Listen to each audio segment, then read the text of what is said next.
Hello, everybody. It's me, Chandra. I am director for Made in Midlothian. Welcome to Living History. This is the third in the series. I have problems with S's for some reason. And I want to welcome you all to the conversation.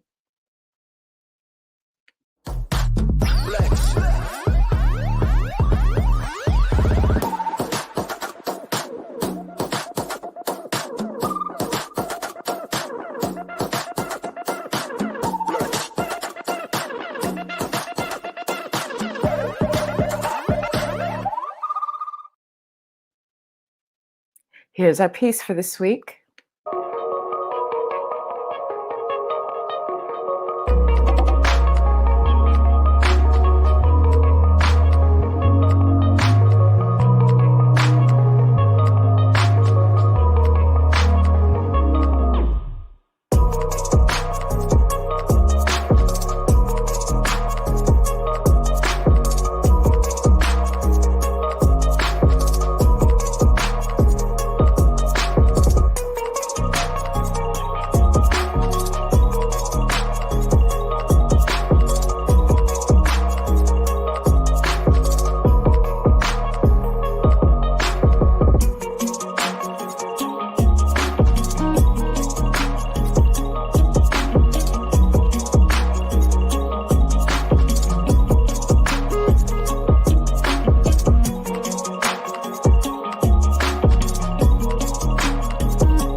That was Perfect World by our own Renee Bell, and I thought it was a very interesting piece. I welcome everyone watching, either in real time or later on after the broadcast, to please comment on your thoughts on this piece and on our actual theme, which is affecting change. So this is something that we want to be talking about today, and I'm going to bring on our guests for this very healthy, respectful, and open and honest discussion. So the first person that I'm going to bring on today has been with us before. She is a force. And I like to say she is gentle by name, but not by nature. She is fierce. Ladies and gentlemen, Cynthia Gentle is with us. Hello, Cynthia. Hello, Chandra. How are you? I'm great. What an introduction, Chandra. Shall I just take you everywhere I go with me?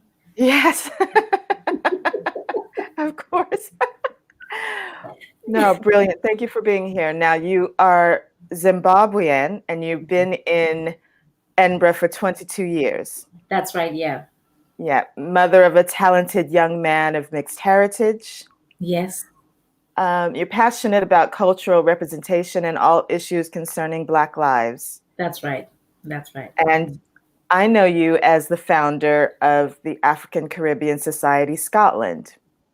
Can you tell us a little bit about that? African Caribbean Society of Scotland is local people, Scottish people, Black Scottish people, trying to navigate our way through this struggle, Yes.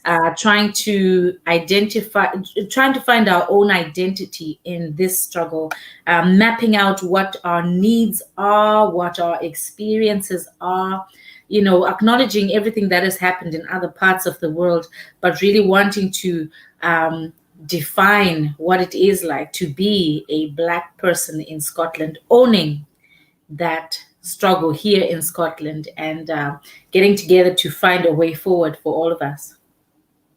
Brilliant. Yes, I love it. I really love being a part of the group, and thank you for inviting me there. Thank you. Thank you for stalking me on Facebook. Right. Let's bring on our next guest who has also been on the show before. And I am so pleased to bring this lady forward because she works with children. She has Reading with Joan, and I'm going to let her tell you a bit more about that. Please let me introduce you to Joan Hepzibah. I said it. Hi, Joan.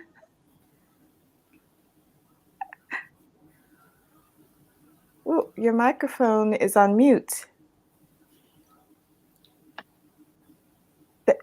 Oh, there we go. I said hi, Chandra. You got the name right this time. I know, I did. I did. How are you Now, doing today? I'm good. How are you doing? Very good. I know you are the mom of two extremely intelligent and beautiful girls, and you have a master's degree in health geography, which I thank you for explaining that to me last week because I had no idea what that was. You published your first book, She Smiled, and it is a series. It's the first in three, and you're currently working on the second and the third. I've already mentioned your broadcast Reading with Joan, and you are the director of InfoHub.me. Yeah. Can you please tell us about that organization? InfoHub.me is a short form of saying information hub for me. So I wanted to create a hub for children to understand who we are, like Cynthia just identified. To Yeah. understand us, for me, I have struggled living in Scotland, and I wanted to create a platform where my children and other children that don't understand the differences between us would learn to understand who we are. I was reading a quote in a black app, a black based app this week, and one of the black foundation members of African Fight, I'll look for the quote and I'll say it later, said something about it's easier to teach children about things than to teach other stiffened adults. Yeah. So for me, I felt if I want a change in Scotland, why don't I start with children to begin to let them share and experience us as a culture so that Yeah. from there, it is in the next 20 years, my kids and kids they grew up with would have appreciated them and know where they're coming from. That's the reason that I said. Excellent. Thank you, Joan. So glad to have you back. Thank you for joining us again. Thank you. The next person I'm going to introduce to you all is someone who's not been on our show before, but I'm really excited to have her. Another one of my newfound sisters, really intelligent, warm, wonderful person. I would like to introduce you to Nikki Kilburn. Hi Hi, there. Nikki. Hello. Hi, How are Nikki. you? Good. Thank you. Good. I'm just going to go through and talk a bit about your story. So you are a trauma specialist and educator. Yeah, that's right. Specific interest in the causes of traumatic stress within the BIPOC communities. And sorry, I lost my way there. You're a photographer and a writer with an interest in representations of identity and complex lived experiences. Yeah. You run a group called True and Woke, which I have joined, and I really enjoy the page very much. It's healing. It's great. It's a safe space. Can you tell us a bit more about that? Yeah, absolutely, Sandra. And you totally just explained and expressed the purpose of the group there. It's to create a safe, inclusive, and healing space for the BIPOC community where essentially there is an opportunity to come together and share lived experience. There's an acknowledgement and a recognition that within our communities there is a high level of trauma which people experience on a daily basis. It expresses itself through toxic stress, and this is really complex and difficult to navigate. And through my work as a trauma specialist, I would like to hold and contribute my expertise to be able to provide this safe environment for women and Womexan to come together and gain peer support, understanding, and an opportunity to think about how they heal. There's also a space for allies alongside the pop community, and that is really about coming together for us to have those complex and difficult conversations about how do we affect change and how do we influence within our communities and within wider society, within a social, political and cultural context. So it's to provide that information and opportunity for people to have conversations and take action. Excellent. That's why we have you here. That is brilliant. Thank you. Thank you. I wanted to ask you, can you explain for people out there who don't know what BIPOC is, BIPOC? Yeah, so it's Black, Indigenous, people of colour, and the I in the context of the UK means communities that have been erased through colonialism. Okay, thank you. Next up, I'm going to introduce Kiki Pearson. I know Kiki through Made in Midlothian, before Made in Midlothian became a community interest group. Kiki was one of the first people that I met, so she is active in the community. She's a mother of 3. She's a former civil servant in the historic sector. She works from home in the creative arts now, and her business takes its leads from sustainable materials. So she empowers people to give their clothes and possessions a longer life and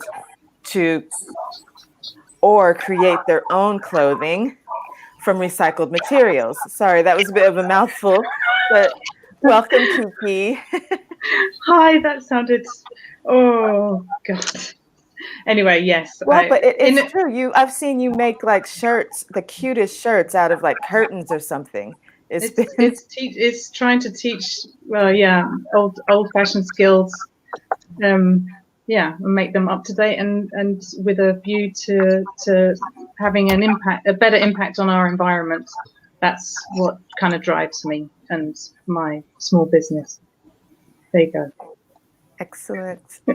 You are working with us, a project that is funded by One Dalkeith and the Development Trust Association Scotland on a community banner. Yeah. And can you tell us what that project is all about?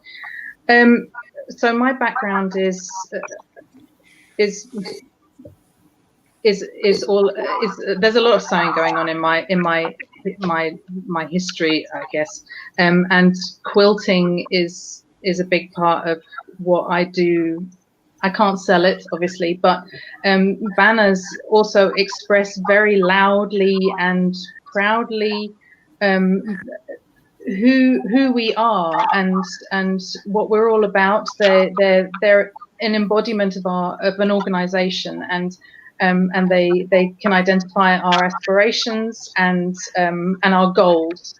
And I wanted to bring that to essentially bring that to the city centre, the Dalkeith Centre, so that we could stand behind something, and it would say loudly what we stand for, what One Dalkeith stands for, and that's my goal, to make it also out of upcycled material, which sounds a bit kind of scrappy, but it's not going to be that at all. It's going to be all about making the most of what we have, but making it beautiful as well. Does that sound okay? Yeah, no, it sounds wonderful. It really does. It's all in here. It makes perfect sense. It sounds beautiful, and I can't wait to see. It will be. It'll be bold and emotive. And I just had this vision that there's not enough street art around outside that we can recognize moments like, for example, all the lockdown that we've all experienced, something that we can bond with, and that's what I had in my head. You make quilts that have memories in them. All this, the fabric, the stitches, they all have they all have memory in them, and that's what I wanted. That's what I was thinking when I thought of a community banner, something that had all our experience, a lot of experiences, not all of our experience, but a lot of experience, as many as we could squeeze in. Yeah, There you go. great. I'll be quiet now. Yeah, I think Sam's falling asleep. No, just kidding. I'm totally joking. Of course not. I know. Well, speaking of Sam, why don't we introduce her and bring her on? We've got Sam Cochran, who's also one of our early members. Get it? MIM, Made in Midlothian? Members. And she is a storyteller and an author, and she writes children's books, and she's worked with us closely recently doing serialized children's books and readings. And currently, Sam is airing Upside Down every Tuesday night here on the MIM page. So Sam, can you tell us a bit about Upside Down? So the origins of Upside Down is I wrote it for my daughter when she was younger. She was being read for every night, as I always did, and I said, okay, what do you want to read? And she said, I don't want to read anything, because it's always about dragons or wizards or witches or underpants or silly people doing stupid things, and none of them are about little girls doing little girl things.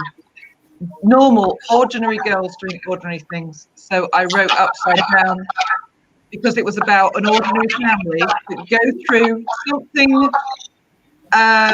They go through an immigration to a new country, and it's welcomed by some members of the family but not welcomed by others. But it is a thing that happens every day to people across the world. They move from one place to another where they feel uncomfortable, they feel unwelcome, they feel unhappy, and they have to consider the culture that they are from and the culture that they are going to, and how to marry those two things together in their own head. And the protagonist is only 10 years old, so it's a big thing for a 10-year-old child to do. Yeah. That's essentially what is happening in Upside Down right now.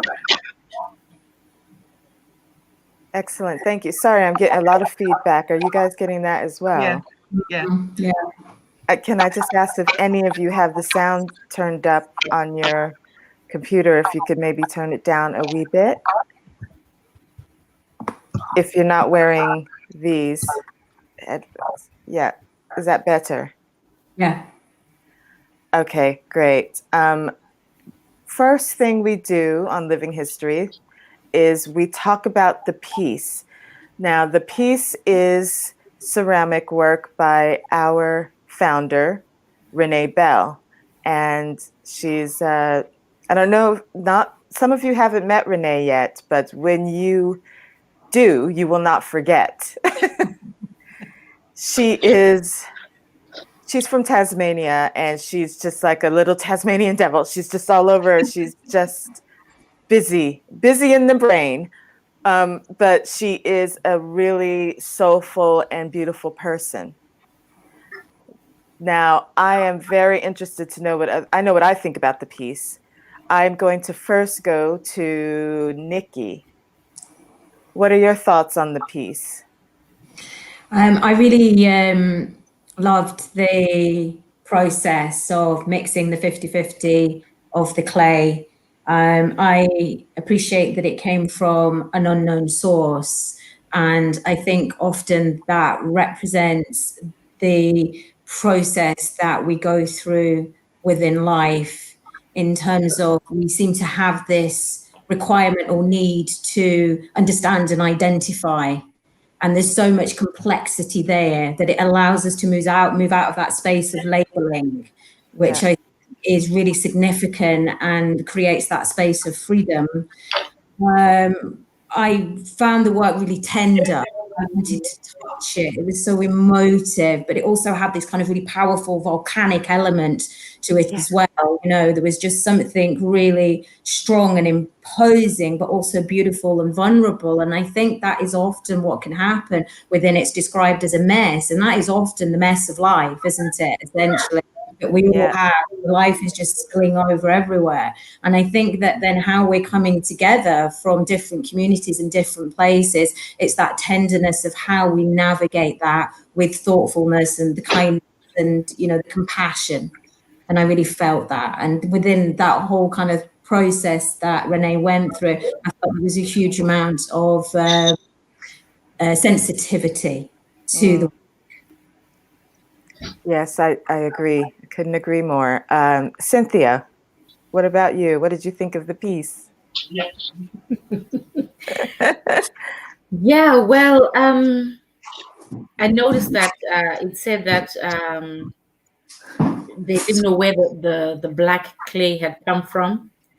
And because they didn't know where it had come from, they didn't really understand just what it was really made of, what kind of temperature it needed to work at, how much of it was needed. Was it 50% needed? Was it 60% or 70%?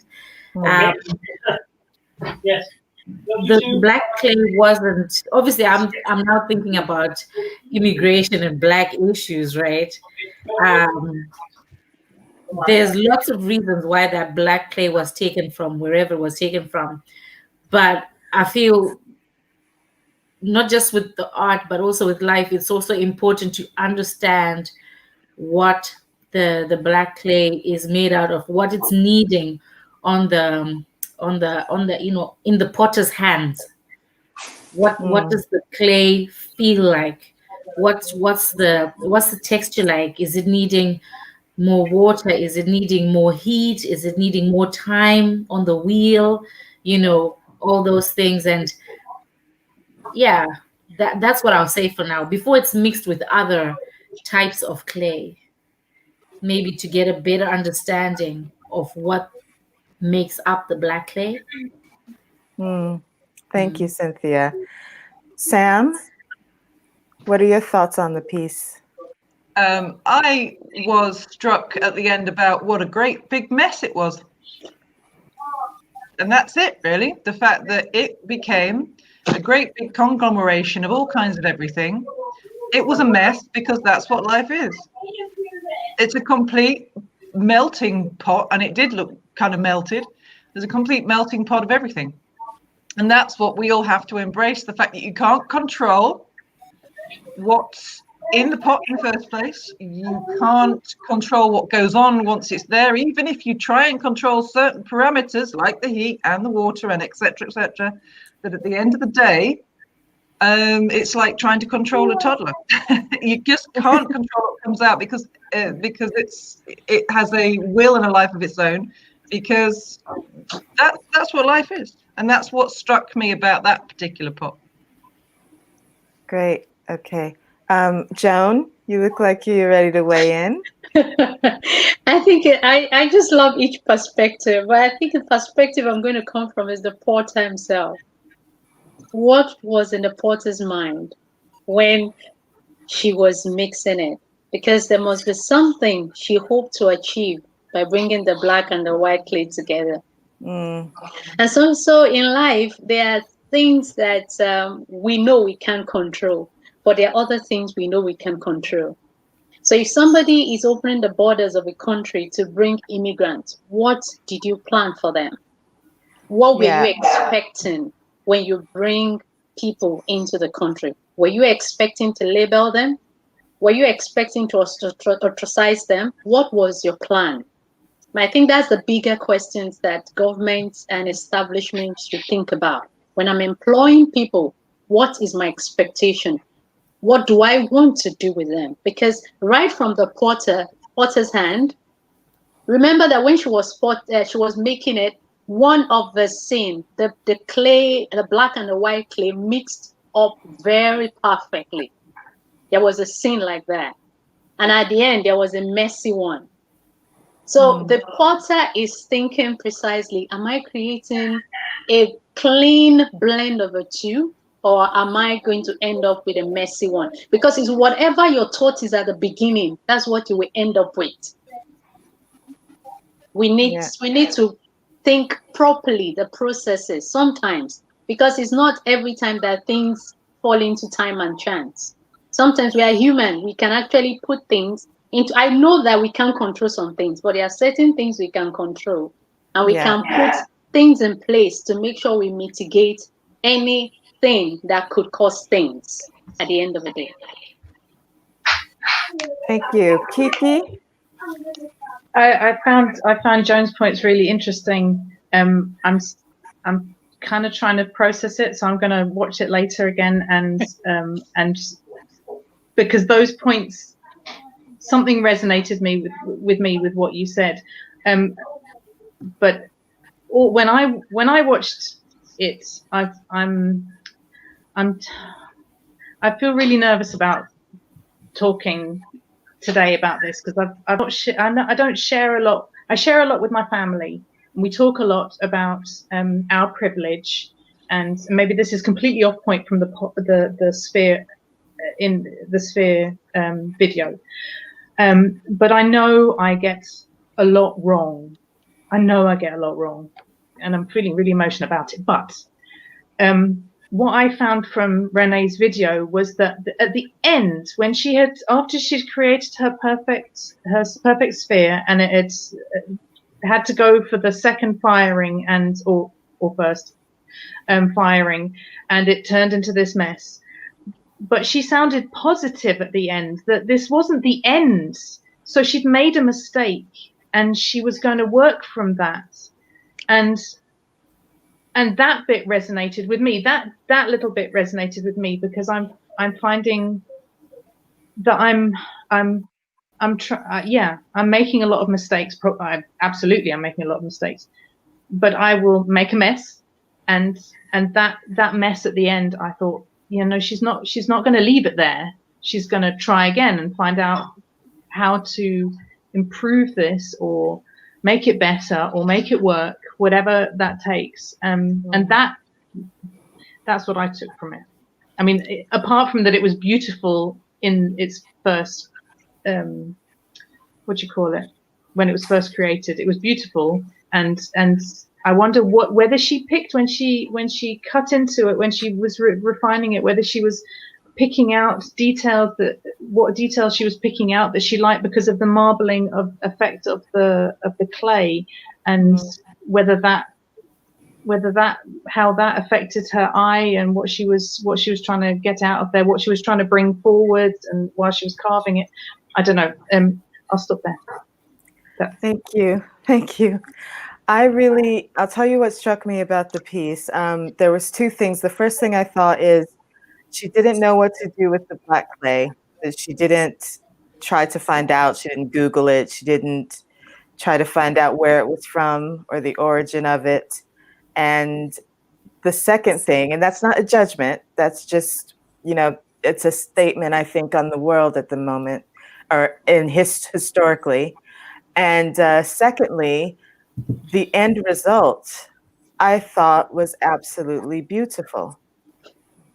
The way it was all melted and molded together, I know it was considered a mess, but it was melted and molded together, and it was a beautiful piece. So I didn't feel that it was ruined. It was just different. And that's what struck me about it. So I'm going to move on and let y'all talk now. Let's get on. We've got 3 questions to get through. Our first one is about systemic racism and how it affects people of color, and how it affects you if you're not a person of color. And the reason I ask people to ask themselves this question is, do you understand what it means? Do you understand how it makes people of color feel? And how does it make you feel to know that we're systematically, it's ingrained in cultures that we are treated differently, or treated in a way that is not fair, which sounds a bit like I'm throwing my toys out of the pram, but that is the question. I'm going to ask Joan first. Joan? Wow. I know, it's a loaded question. For me personally, systematic racism has belittled me or belittled the experience of life outlook I intended from the time I was leaving my country to the time of staying in Scotland. You know, when you are coming from Africa or wherever you're coming from Caribbean or from wherever, even from the United States, and you're coming into an environment where you don't really have a clue of what prejudice or a clue on experience of impartiality or indifference. You don't have anything. You just come with a clear heart, a very simple heart. Or you come into a system and you're suddenly dumped in the midst of a group of people that are not sure who you are, like the black clay. And then you begin to rub shoulder, and then you don't understand how the system works. And little by little, it's as if all your pride is being cut down, little by little. And your pride, I mean, not your as in ego, but the pride of your excitement of living.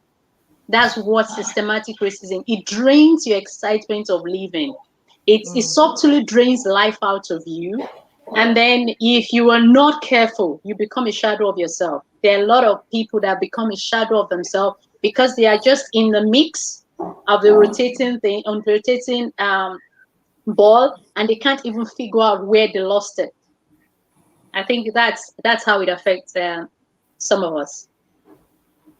Thank you, Joan. Nikki, what do you think?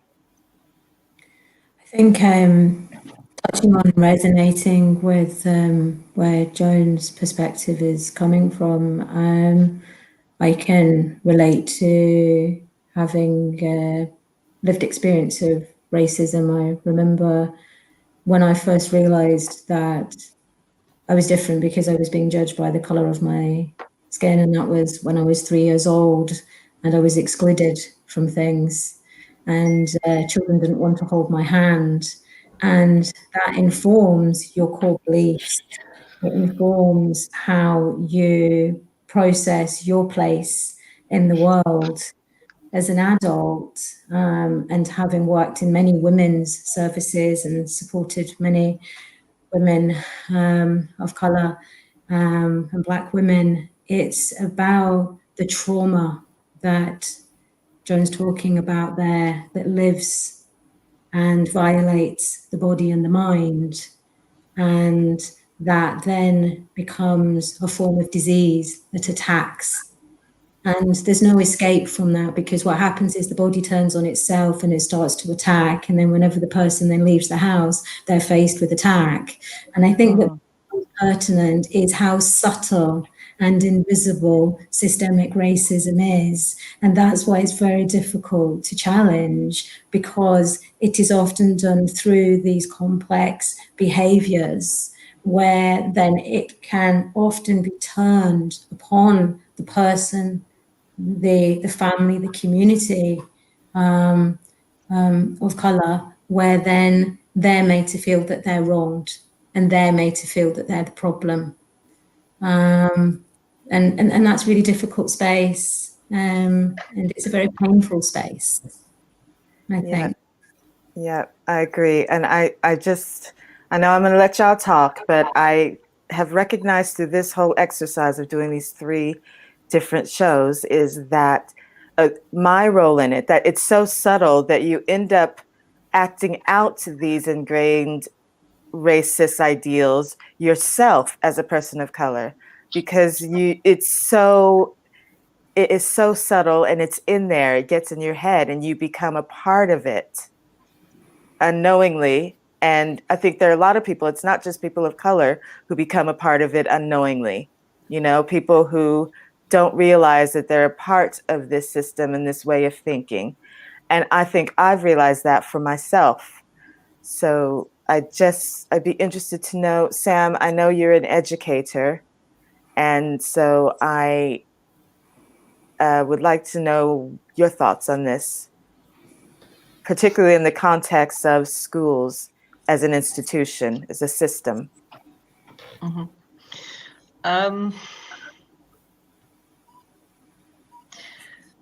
Okay, there's probably several things that I want to cover on this. I'll try and be quick. Okay. I trained to teach and taught for years in South and Southeast London. And most of the people I trained with weren't British. And most of the people I taught subsequently weren't British. And I taught in Blackheath was one of the places that I taught in. And the majority of people that I taught weren't even born in the UK. Their parents were often immigrants to the UK from multiple different places from around the world. And one thing that teaching teaches you is that sometimes it's hard to get away from some stereotypes. But it's difficult to see where they actually start and where they end. What I mean is, so I teach science. So I teach something that clever children naturally gravitate towards, because a lot of children who then subsequently want to become mechanics, engineers, mathematicians, biologists, zoologists, things like that, will obviously have to graduate. Doctors, vets have to graduate towards the sciences. So I was always blessed with having some thoughtful, intelligent children in my classes. But what I found was there was always, and it didn't matter what year it was, or what, so year 7, year 8, year 9, etc. There was always a hierarchy that was that the school never seemed to address, but this was a long time ago. There were always certain children that always came out on top, culturally different children on top, and there were always certain cultures that came out at the bottom in terms of attainment at the end of the day, at the end of the year. So you always had certain cultures that were always winning, and certain cultures that never seemed to be able to get ahead. And I could never quite work it out, because I had a classroom full of clever kids doing A-level chemistry and biology. And they were all clever children to have gotten that far. And yet, still, certain cultures came up on top, certain cultures ended up at the bottom. And I could never work out. I tried to affect change in each individual child by being different with each individual child, by saying and doing certain things to try and big them up if I thought that they felt that they were failing. But it never seemed to make a difference. It was always there underneath everything these children did. The cultures that they came from seemed to underpin where they ended up at the end of their school career. And I'm sorry to say that I have no idea. I have no idea how well, okay, the school's closed down now. That was a long time ago. But how they would have affected that change without doing something definite and positive, but nothing seemed to be happening, certainly there. That, however, was 20 years ago. So I've been teaching a long time. I'm now teaching, that was in England, we're now in Scotland, somewhere completely different. And there have been a lot of changes in the education system to try and kind of iron out the differences, allow people to access things that they may not feel that they were able to access before. Sorry, there's a cat about to walk over my thing. Good boy. And so I think we are trying as an education system to level the playing field for everybody. But I don't think we necessarily have the right conversations. And I don't think we always necessarily ask the right people. So as much as I think people are trying, I still think there's an awful long way to go. And it is hard because year on year, the demographics change as well. So in the last 7 years, we've now got culturally different children coming in. We've got the horrors of Brexit. But what we also have is, over the last 7 years, more and more people coming from Eastern Europe. So we've got a culturally different bunch of kids coming through as well. So as things change, the school system has to keep up, but it doesn't ever keep up.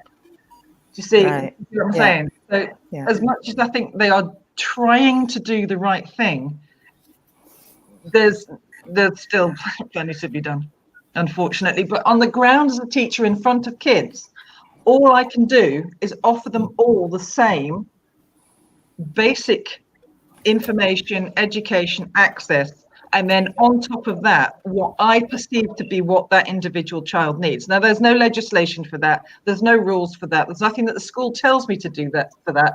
It is just what I perceive from that individual child in front of me. If that individual child needs space for homework, needs me to stay an extra half an hour so they can ask me questions, needs differentiated homework, needs something, needs further explanation, whatever it is, I will give that child if I can. But that's an individual child and an individual teacher, and that definitely is not across the board. So Okay. that's me. Yeah. Thank you, Sam. Who would like to speak next? I've not spoken to Cynthia or Cynthia. Yes, go ahead. Yeah, so I was in a discussion earlier on this week, and we were talking about how Black people in society are celebrated as athletes or entertainers, right? If not that, it's they are victims, they are criminals or something like that.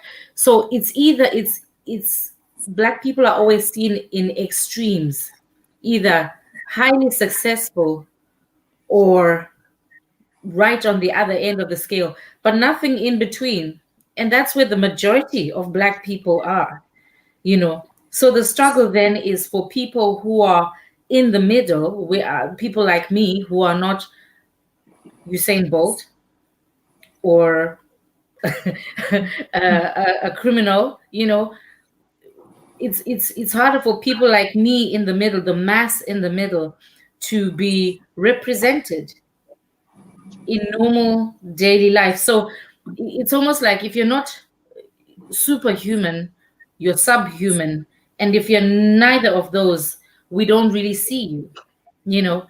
So that's part of the problem for people who are in the middle, like me.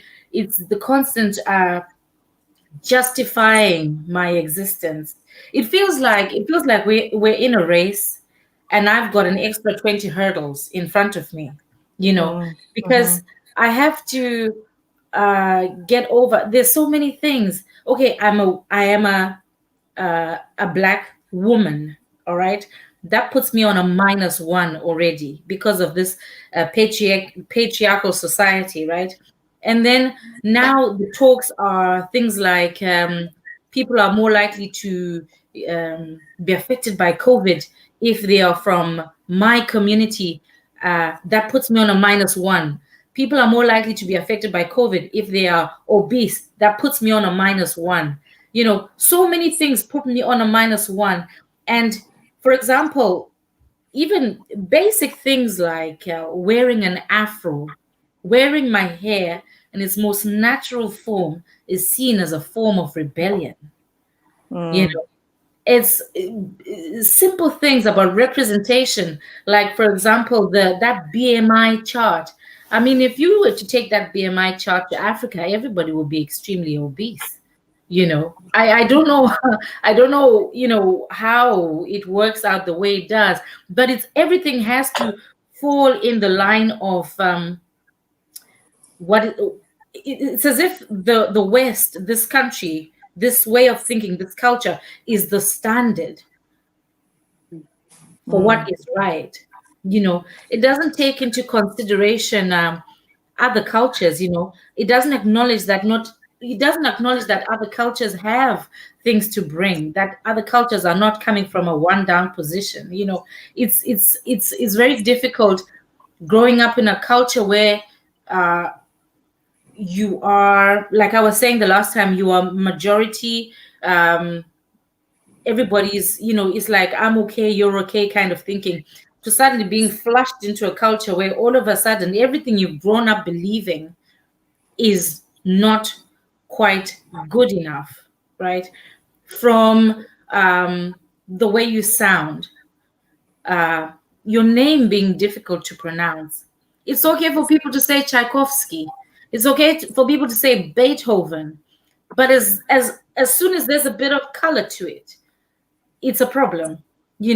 It's made to be such an inconvenience, and so we disqualify somebody by just asking, oh, your name is difficult, so can I just call you X? Simple things like that. These are things that have just become so acceptable that shouldn't be.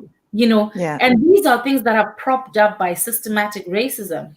And I learned something at a protest at the weekend about how we do all these things to cushion white fragility. If we turn up in afros, people suddenly feel uncomfortable. So we'll have cornrows, we'll wear weaves, we'll straighten our hair, we'll do all sorts not to look like our true selves, because our true selves all of a sudden make some people feel very afraid. Yep, that's true. So how does that affect me as a person of color?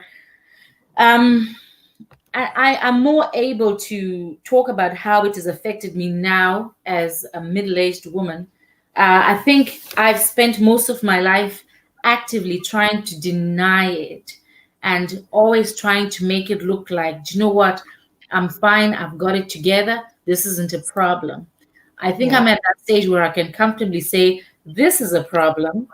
And personally, I am not willing to be in this position anymore and just call it out. For example, I'm self-employed. And there's a reason why I'm self-employed, is because no matter what job I worked in, I never got promoted like all my other colleagues. So I decided to do my own thing. And even in that, there's a struggle in that people will come to my salon and ask me if I do normal hair. So there's even if I get away from the corporate world, even if I step into the self-employed way of doing things, there will be, still there will be hurdles, things like funding, that are in my way. Things like people coming to my workplace wanting to know where I trained,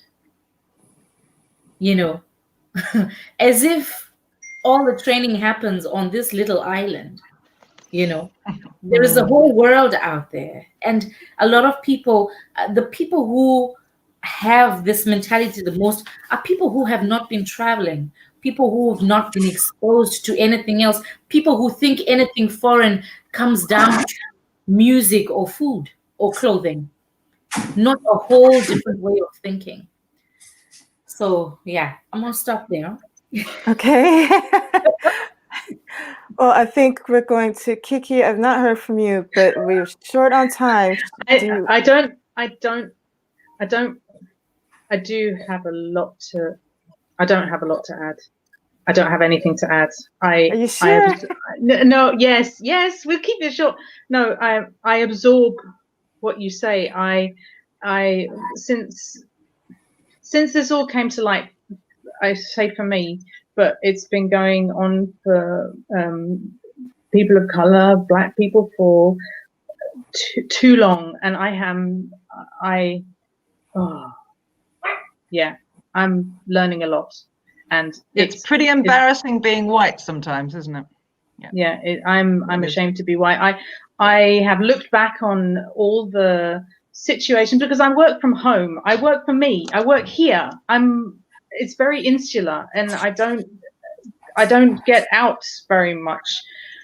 So my last experience was my job in the civil service, where I was working as a paper conservator. So I'm looking back on my studies. I'm looking back on my very, the courses that we did that you have to pay for. And I don't remember seeing anyone that wasn't white, and everybody. It's because well, I don't know why it is, but I'm presuming that your face doesn't fit. You don't come, and and I see that everywhere now. I see that everywhere now, and that is so wrong. That we all have something to give. My God, you are so talented. And that's not a yeah. I everybody has something to give, and I'm ashamed that white people have ignored. Well, they haven't ignored. There are a lot of people that have done it for very different reasons, and that is shameful, and it absolutely has to stop. And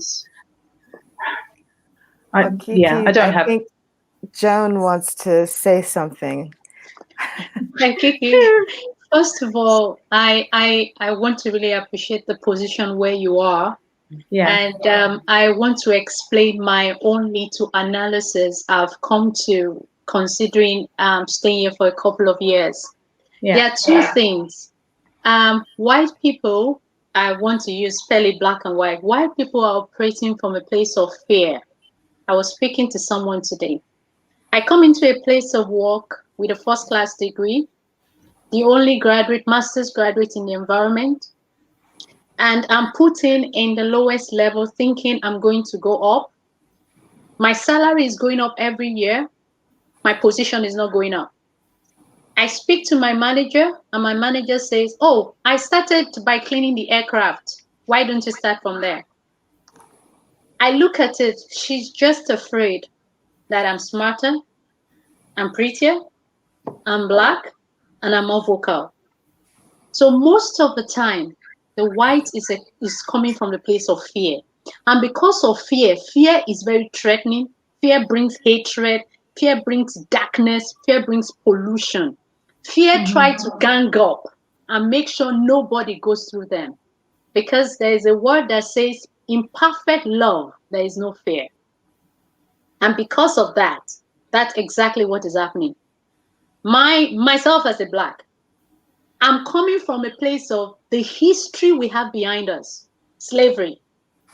And once we see that fear, we become very upset. And so there is a tug of war in the middle. And that is what has been happening for generations. For there to be a solution, we need to break the fear of the white man. If I come to the company, I want to grow just like you. I want to be promoted just like you. I'm not coming for your job.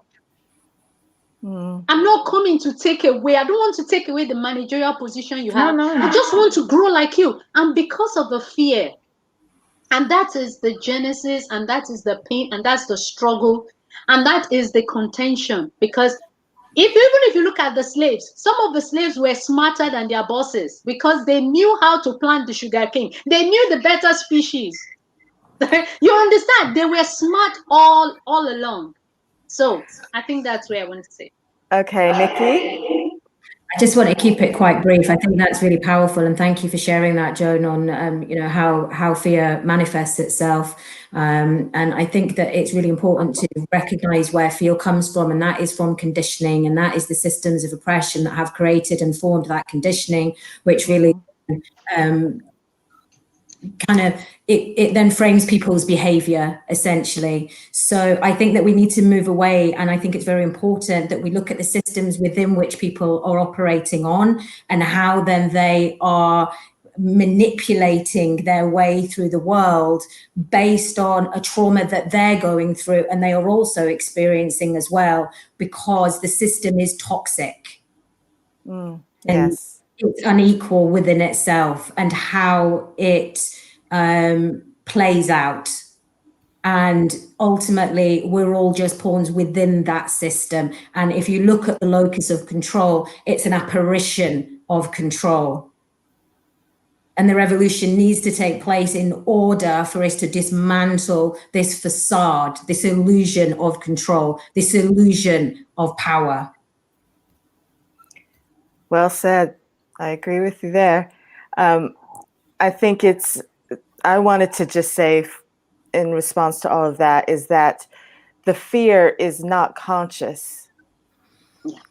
It's not like they're waking up in the morning going, I'm afraid of Black people. This is why it's ingrained, it's systemic, it's cultural, it's historical.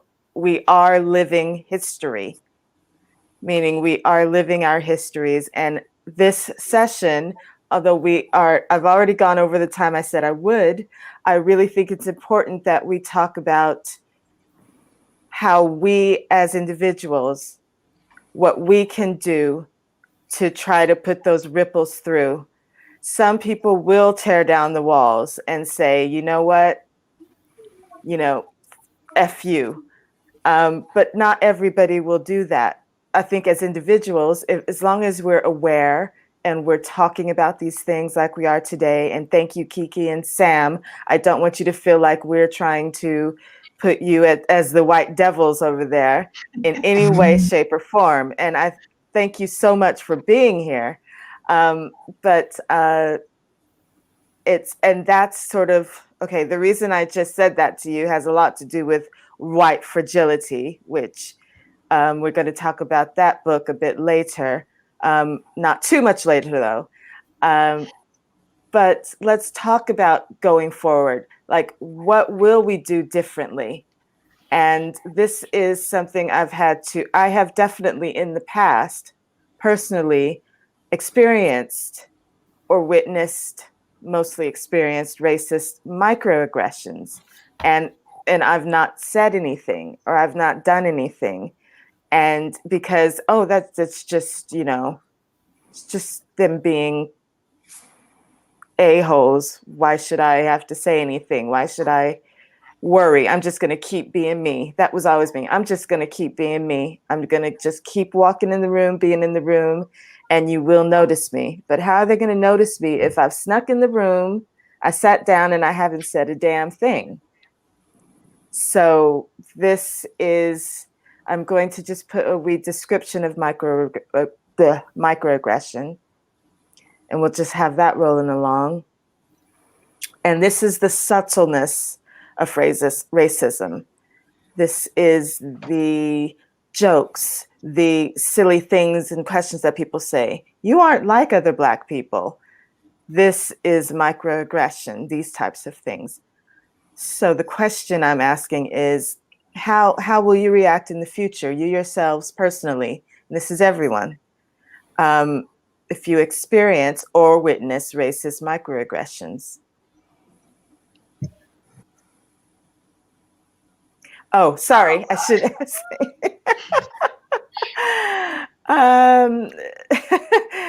I'm going to ask Sam.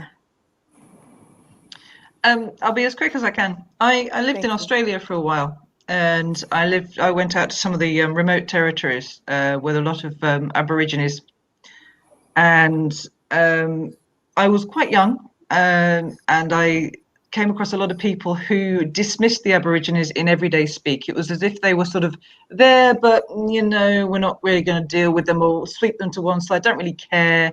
They're not really a part of our society, even though they were clearly there first. And there was a lot of that going on. And do you know what? I very, very rarely said anything. And I think it was because I would kind of go, oh, yeah, right, and simply avoid the person or not speak to them again. But I never directly did anything. And I think it was because I was too young and not secure enough in myself to say, do you know what? That's pretty rotten. Don't say that. That is not true. I felt I was also a guest as well, because I wasn't Australian in any way, shape or form as well when I was there. But I think it's something that possibly comes with experience, age, to allow you to then stand up and go, do you know what? That is not right. But when you see it in schools, there are certain things that you have to do. When you see it on the street, there's a different set of rules, aren't there? Yes. Cynthia, what's your take? Well, there are two sides to this. For the allies, one of the things is just, the education and willing to confront other people, willing to the willingness to educate other people on this. And I was thinking that people are more going to be more likely to learn if we respectfully challenge their ways of thinking rather than go in on a nuclear level, that only brings their guards up. If we respectfully challenge people, ask people to repeat statements they have said, because when people repeat what they've said and they hear themselves saying some of these things, they're able to, when it's broken down, they hear how ridiculous some of the things they are saying sound. And for Black people, again, it's the same thing. Not so much education, but if it hits you and if it lands wrong, go with that gut feeling. You may not have the vocabulary to name it, but you can in that moment ask to press the pause button. Just ask for a minute to think about what they've said, or just ask them to repeat it, and that way it gives you more time to process what is actually happening, and then take it from there. Yeah, absolutely. And for the sake of time, I'm just going to move on to resources. And unless anyone's burning to say something on this subject. I think this just refers to the non-racial people I defined last week. Yeah. I think I just want to say just one very short point on that it's not always easy when confronted and faced with microaggression. It can happen within friendship groups, it can happen within a work context, and I think within families as well, exactly. It can happen within all social settings, and I think that it's really important that the education is really visible and the conversations are there and accessible, and allyship programs are available and free for people to tap into, where people are sharing lived experience, so there really is a nuanced understanding of what it looks like, what it feels like, made tangible. And I think that it's also about people recognizing that if they are going to challenge, and it is complex and difficult, that it is and can be a very hard process, and to be able to know where they can access support. I just wanted to mention that via social media, there's plenty of resources that I've been absorbing on ways to put your hand up to the microaggressions that you can see happening, whether it's your friends, it's your work colleagues. There's plenty of advice to help you formulate those sentences that you can't get out off the top of your head. But if you practice, and you can, there's lots of situations that they cover all over social media. You can find those kind of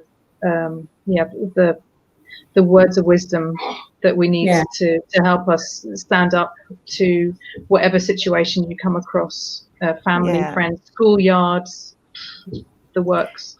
It's a new language. It's opening up a new dialogue that we've really avoided. Yeah. I've had a situation, I think I've mentioned this before on Living History, and it was with a family member, and it was a situation where something was said that it's that instinct, like you were saying, Cynthia, something just went, ooh, that doesn't sit well with me.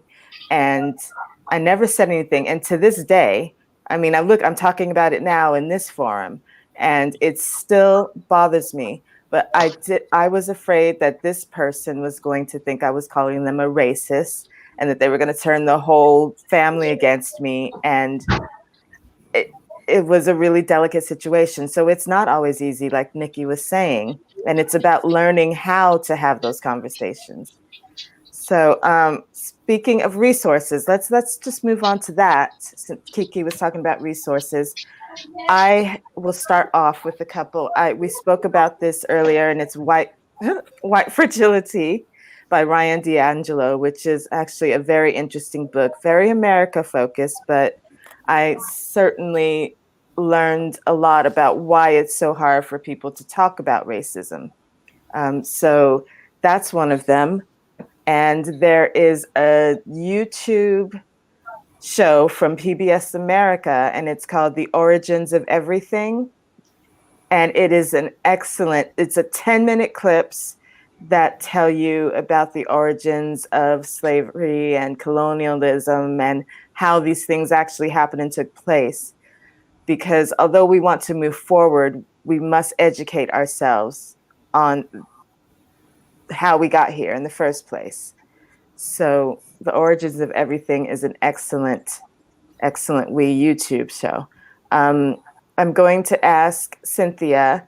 I was on that one that you did, Why We Need White Allies. Yeah. And that was a great workshop. That was condescending, but that was a great talk. That's you sounding Scottish. I know, right? It was a great workshop. And is there anything else like that coming up that people could tap into, or anything that you know of? There's a great page on Facebook called Challenging the Unconscious Bias. And that's run by a friend of mine called Veronique, Challenging the Unconscious Bias. That page has got great information, and they talk about microaggressions, they talk about fragility, they talk about privilege, they talk about everything, and the input is from a lot of people, and there's always something every day. It's such a great tool for education. Excellent. And it's by white people. Great. And Nikki. Yeah. Do you have any resources that you'd like to suggest? I think one of the most powerful resources that I've watched recently, it's an old documentary, it's 1984, and I remember watching it way back in the day, and it had such a profound impact on me. It's called The Colour of Fear, and it's astonishing, and it's bringing together a group of men from different racial, cultural backgrounds across the US, and it's to really just have that conversation about race and how painful it is and how difficult it is. And I would recommend anyone to kind of like just get that and watch that to really connect with the emotion and the experience and the story. I think as well that I'm sure you're all aware of is the Leila El-Sayed, her book, White Supremacy.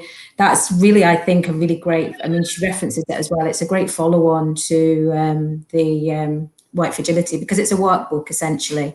That you can work through. I would say it's a very kind of personal growth, development opportunity to really check in with where you are on race and anti-racism, racism, and follow that process.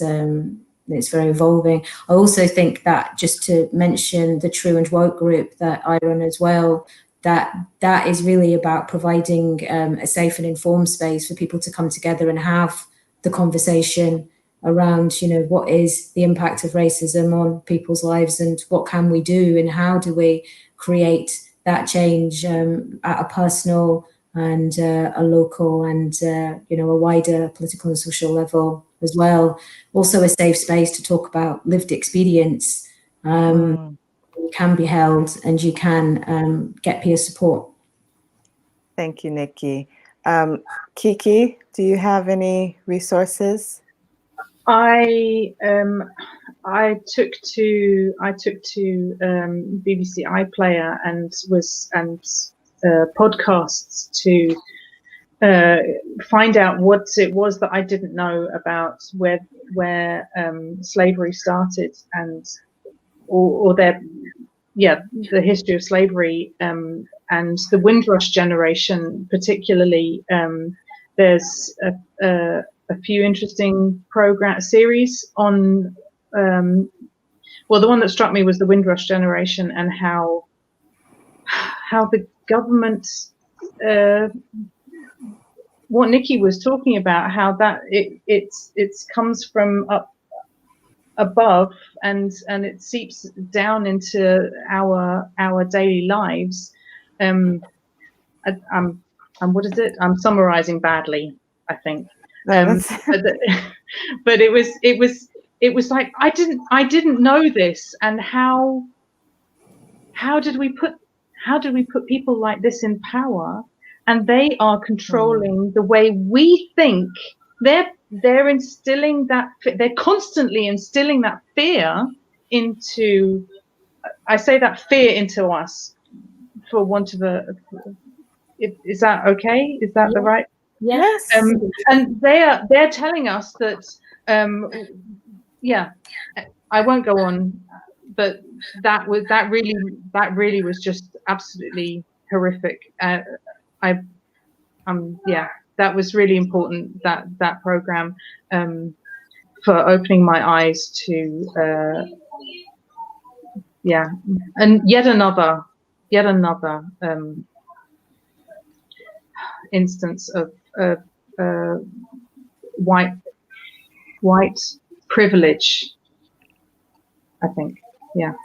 Anyway, that BBC iPlayer, there's loads of stuff on slavery and the Windrush generation. okay. Thank you, Kiki. And Sam, did you have any suggestions for resources? Well, I'm not nearly as well versed as these ladies in suggestions and research, things like that. But all I will say is music. Is that we can connect. If we cannot talk to each other, the way that a lot of people can connect is through music. And we have to realize that the origins of music are everywhere. And so no, I can't add anything else, I'm afraid.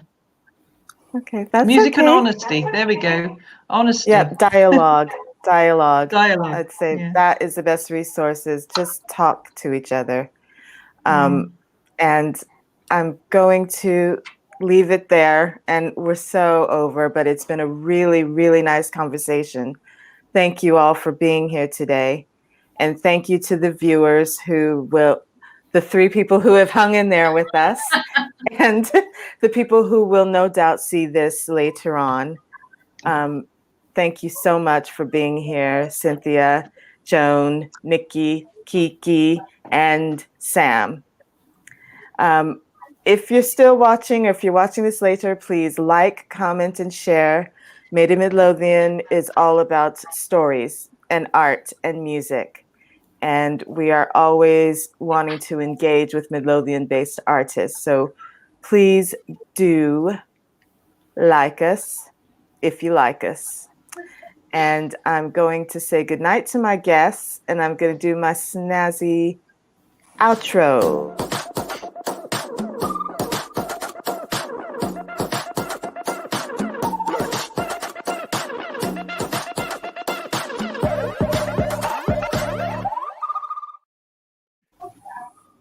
Right, okay. Yeah, we're off the show, but I was thinking of something that's one of the greatest research you can take